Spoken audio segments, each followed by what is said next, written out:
Chapter 14. No matter where Dex looked in every direction, as far as he could see, Joplin was in ruins. What was once his city, his peaceful, bustling city, had been shattered into millions of pieces. He made his way into his neighborhood, where just yesterday he had been riding his bike. The streets were filled with downed wires and splintered telephone poles. The trees that had shaded him on hot summer days were now naked sticks. Their leaves and branches carpeted the ground. Cars and trucks were everywhere, but parked in driveways. They were crushed in the middle of the street, flipped upside down, wrapped around poles. And then there were the houses. Some had been swept away completely, so that only cement slabs remained. Others were chopped up or cut in half, smashed by trees or peeled open. And what had been in people's kitchens and bedrooms and desk drawers and toy boxes was now scattered everywhere.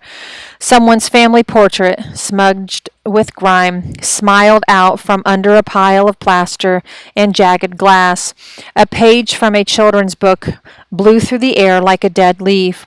A basketball rolled down the street as though someone had just missed a free throw. Mixed in with piles of wood and roof shingles were parts of couches, stuffed animals, a smashed oven, a headless Barbie doll, dishes, pots, parts of people's lives scattered like puzzle pieces. Everything was soaking wet and covered with brown filth. Dex rounded the corner onto his street. Or was it his street? He couldn't know for sure, because there was nothing left. He didn't see a soul. He walked more quickly, gaping in horror at the wreckage of the Tuckers' house. He whispered a prayer of thanks as he remembered that the Tuckers had left yesterday. Their house was destroyed, but the Tuckers were safe in Arkansas. He walked faster and faster, and soon he was running until he reached the spot where his own house should have been. Mom's car was upside down. Dad's station wagon was nowhere to be seen in the house where Dex had lived his whole life, the house where Dex had learned to walk and talk and tie his shoes and read and write, where he'd put his baby teeth under his pillow and waited for Santa to come down the chimney, the house where he rode around on Jeremy's shoulders, feeling like the luckiest boy on earth. The house that had made him. The tornado had smashed it to pieces, and now it was just a mountain of rubble. And where were Mom and Dad? Where was Zeke? They would have taken shelter in the basement, and now they were trapped somewhere under the wreckage. Dex climbed up the pile of ruins and dropped to his knees. Mom! Dad! Zeke! He grabbed hunks of wood and plaster that used to be his house and started throwing them aside. There were bricks from the fireplace and huge shards of glass and broken plates and Dad's smashed laptop and an old baseball bat.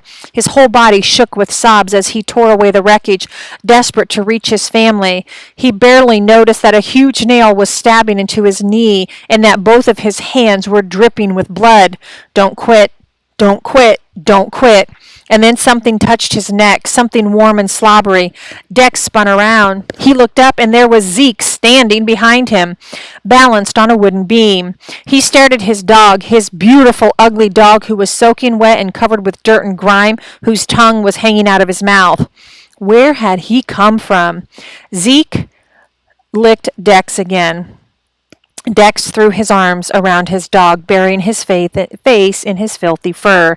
And then Dex heard voices calling from the street, ragged shouts that rose up over the sirens that wailed all across Joplin. Dex! Dex! Dex jumped up and practically flew toward the street, with Zeke following right behind him. Mom reached him first, and then Dad. They all grabbed hold of one another, and Zeke nuzzled in too. They clung together and cried, but they did not cry for what had been lost. That would come later. Right now, they were crying for what they had found.